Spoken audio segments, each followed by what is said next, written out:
for one reason or another. Oh, my microphone. Ah!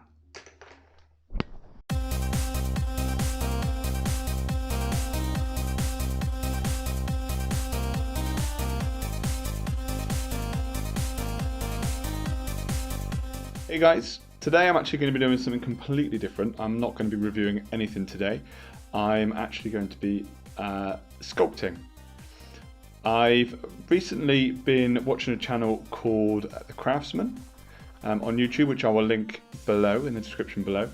And he has made, sculpted and then moulded and produced his own little range of action figures.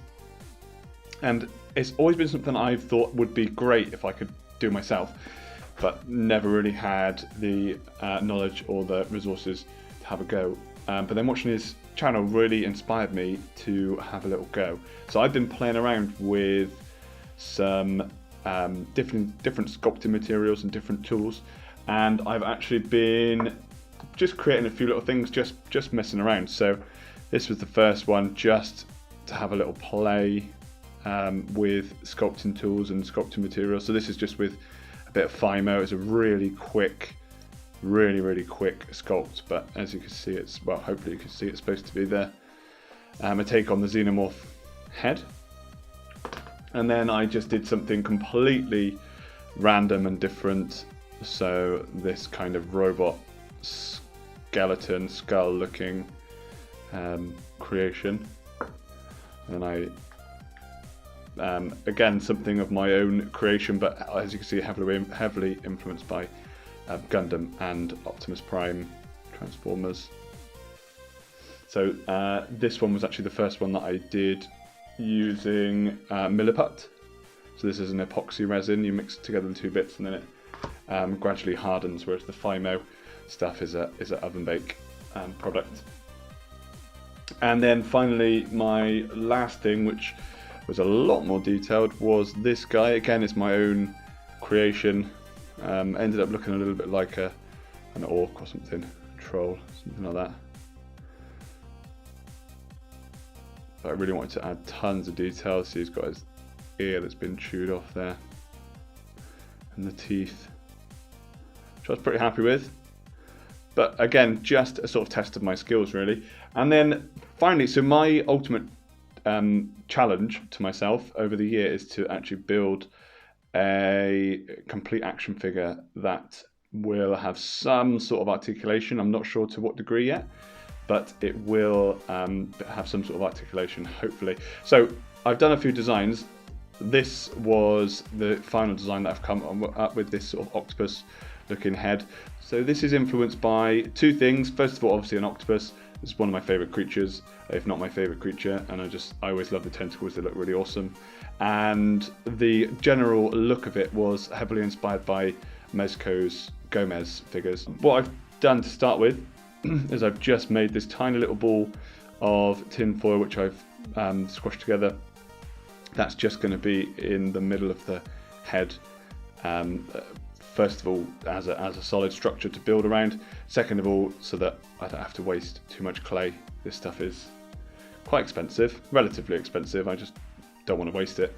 So my plan is to just create a sort of spherical head, just a basic head, nice smooth head, flatten off the bottom, and then build two spheres for the eyes, which I will create an indentation for. Then I'll add in the shape around the eyes, and then the tentacles there. That's my plan. Let's see if it works for that. Anyway.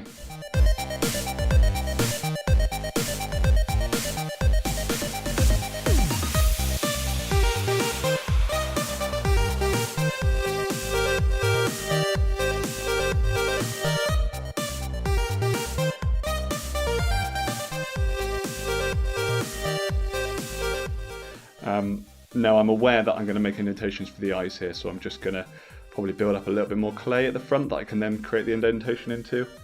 Again, I'm just going for it here. I'm not experienced in this at all. I've never designed or created any sort of action figure before.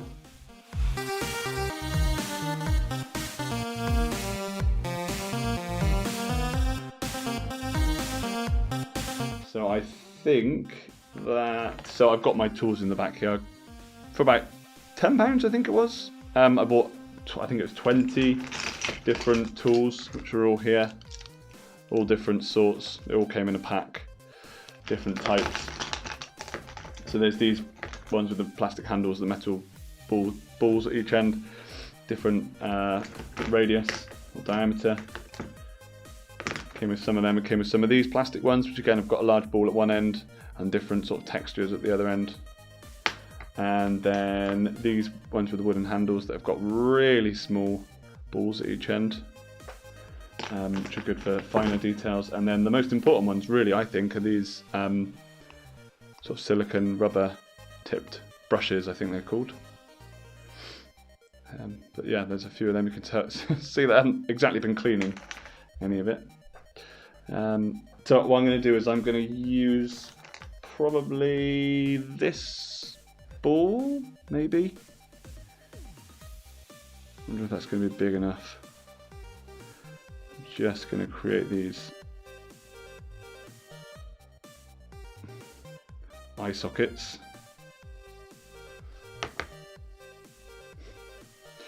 You know when you start something, you instantly think, oh god, this was a bad idea. That's what I'm getting right now. I'm sure it'll be fine. Just going to wet this a little bit. Just allows it to smooth everything a little bit. So the beauty of this epoxy, as opposed to the Fimo,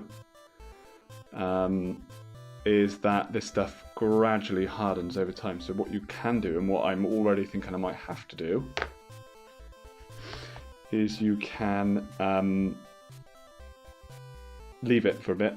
So it takes a few hours to fully harden to a point where you can't do anything with it anymore.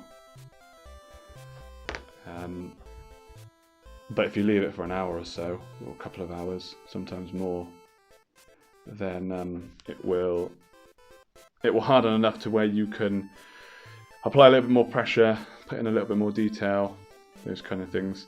So what I'm going to do now is just create some eyeballs around this, well, as close to the diameter of this ball as I can. And then I'm going to place them into those sockets and they will be good to go. I can just leave them then to harden and then I can attach them at a later point. So like I say, all of this information I've got from Craftsman. Steady Crafting, I think is his name of his channel.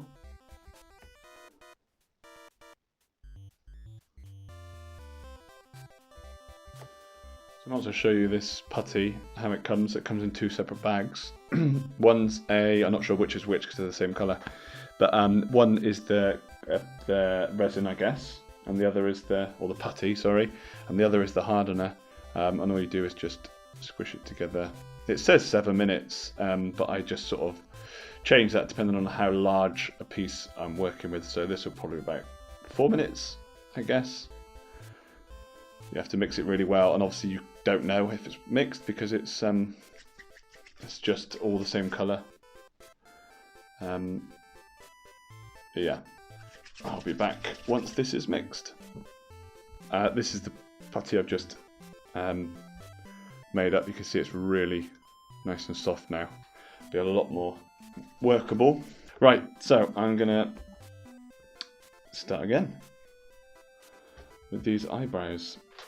If I cut it out, which I probably will do, basically it all just got so tough, so dry that it was impossible to work with. It wouldn't stick. I mean, it's gone just rock hard now and dry. It's lost its adhesiveness completely, if that's a word. I don't know if it is.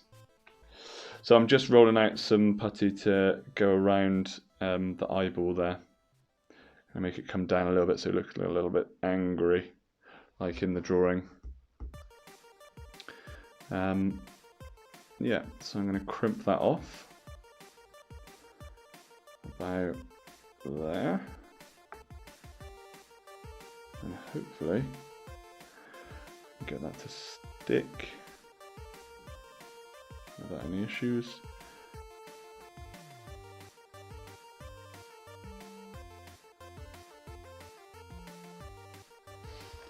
just, I was undecided whether to leave this protruding like that or to blend it in. I think I'm going to go with blending. And these tools were just the best thing I could have bought for this. So you can't see off camera, I just got a bit of water, just dipping the brush in. Just makes it much easier to smooth things. Yeah, my sexy voice. I'm close to the camera. Use my finger.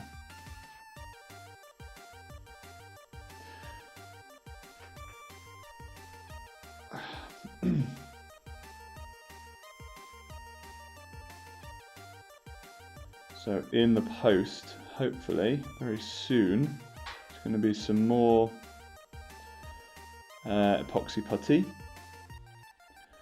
I'm going to try out some epoxy, it's called. Forget who it's by. Aves, I think? Something like that. And that's a larger batch. So this stuff here I showed you earlier was this milliput is only 100 grams, I think, or 113 grams. I've ordered some epoxy, which is about 4 times that.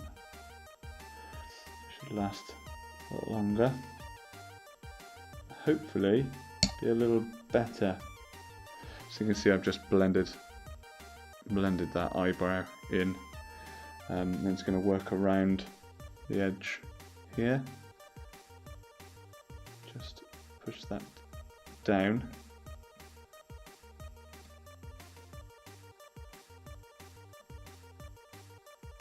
Just to stick it. Stick it.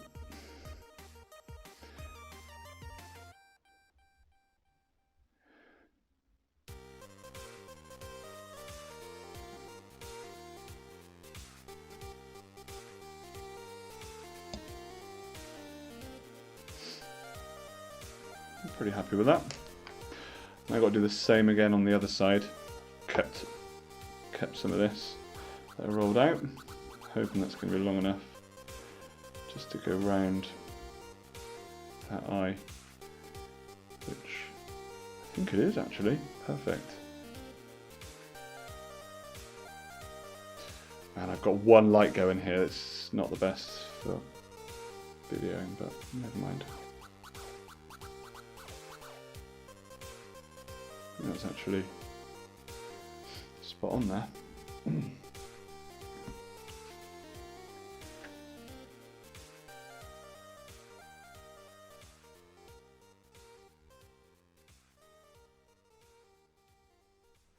So yeah, just as I said, just a little bit of water really softens up the outside of the putty and allows you to smooth it a lot easier. Now this one's really nice. This one it's just comes to a really nice point, just round all the way around.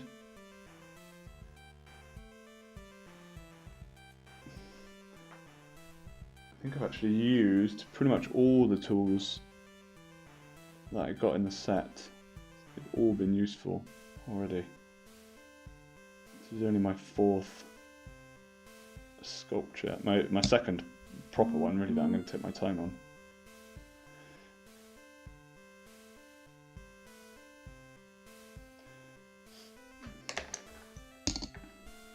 Just keep hitting the camera.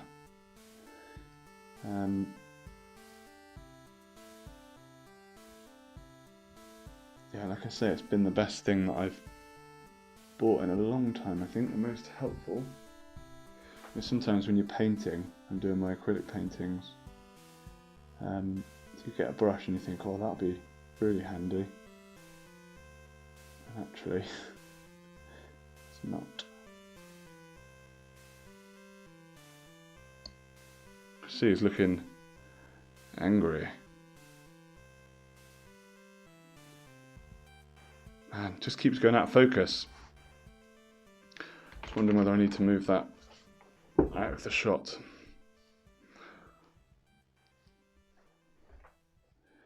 Like I say, probably most of this footage will be cut because you won't be able to see a thing.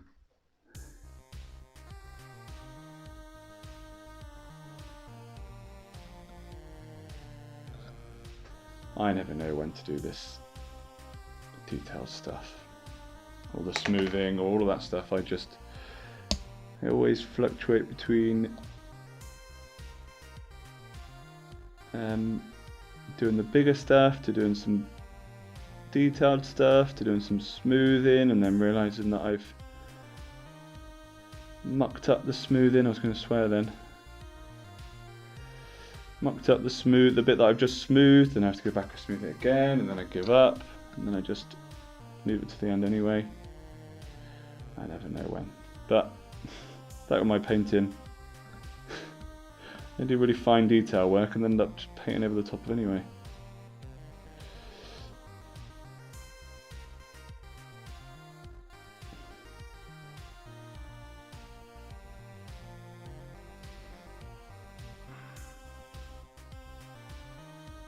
Just smoothed over a little spot that was on there, rough spot. Well, kind of smoothed it over. I never know which tool to use sometimes. Say never sometimes.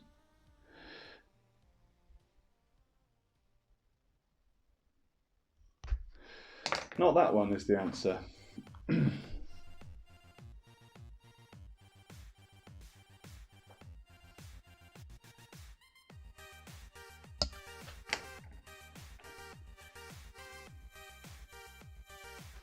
So if you're watching this, I assume you're interested in doing your own sculpting. Be interested to see or hear in the comments below what you are planning to sculpt, if anything.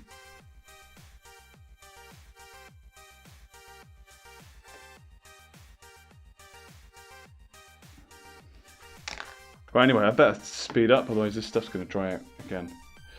So my next plan is a nose, a little bit of a nose. Let's just get this picture back in again. Oh. So I just need some sort of material here, and the I guess I need to do the same again underneath here. Flesh out this bit here again, and then I will add these tentacle bits on after. But yeah, I really do need to speed up. And then place it under here, and that kind of bottom eyelid. So these I bought separately. I actually bought these first. They're not great. They've got two different ends, and it was a set of 4 of them, I think, or 5 different ones. They're not great, but they serve a purpose, I guess. Like this. I mean, nothing that a knife wouldn't probably also do, but every now and then they're good for blending and stuff. So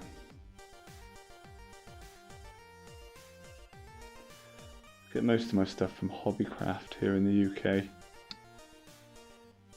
but you know, it's good, it's okay, but it doesn't really give you the really specialist stuff that I often want.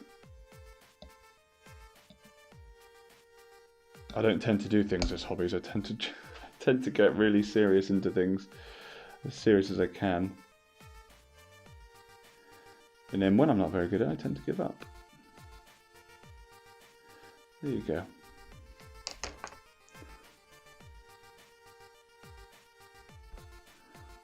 So there's the bottom eyelid. And then this one's going to go in there.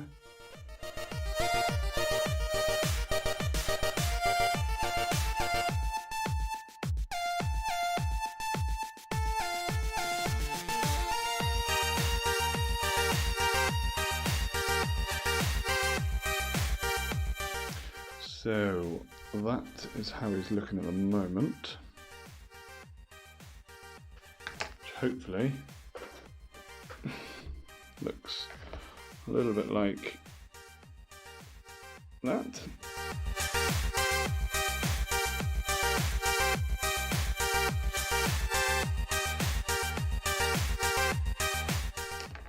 So I don't want it to be too big and to have a big schnoz.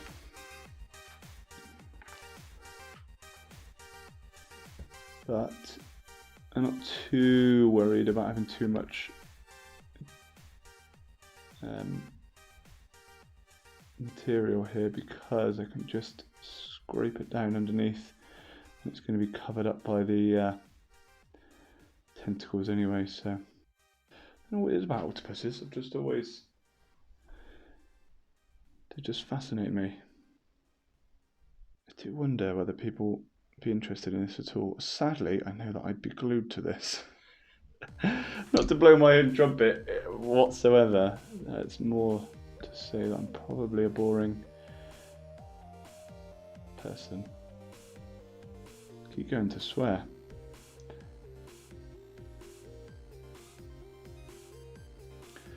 Just kind of thinking I'm going to be attaching these tentacles on here. I'm just wondering whether I need something behind it.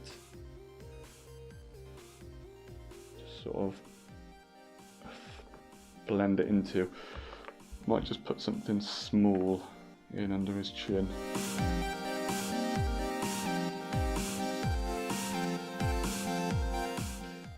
So yeah, that is just sort of a block there really to go behind the tentacles. I don't want to go too long with these, they need to be quite chunky.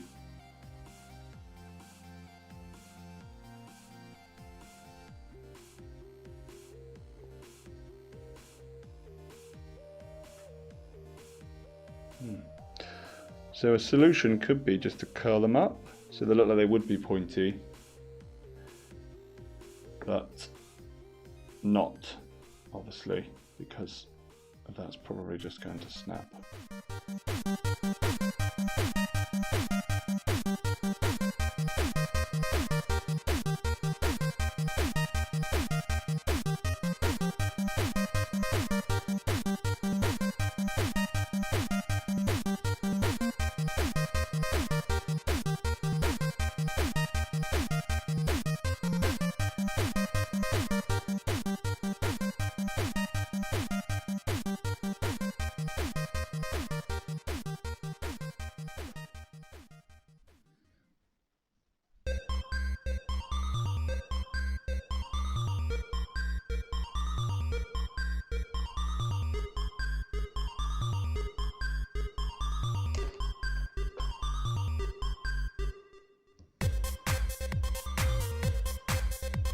The difference I've noticed with my picture that I drew is that I've actually just got this nose protruding, which I don't want at all.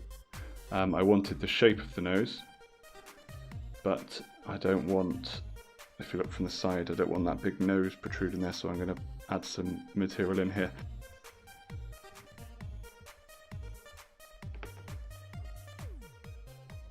Again, I'm going to have wasted a lot.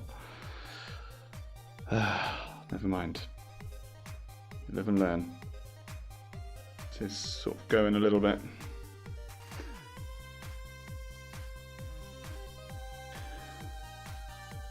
So something that keeps happening, I think it's because it's drying out, is this keeps tearing at the back.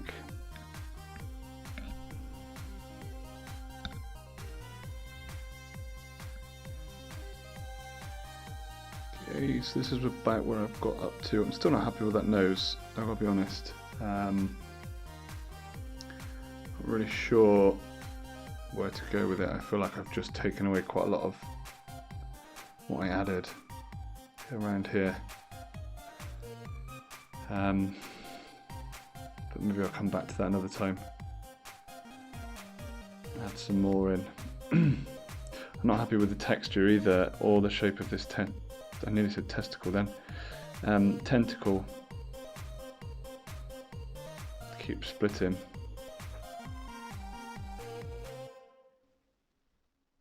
What I'll probably do off camera is just go over and try and smooth over a few bits before it gets too hard. I kind of wanted to see if that, I might just try and push a peg in there just to see if it works, neck peg, but maybe not. We shall see. Anyway, I'll see you in the next part.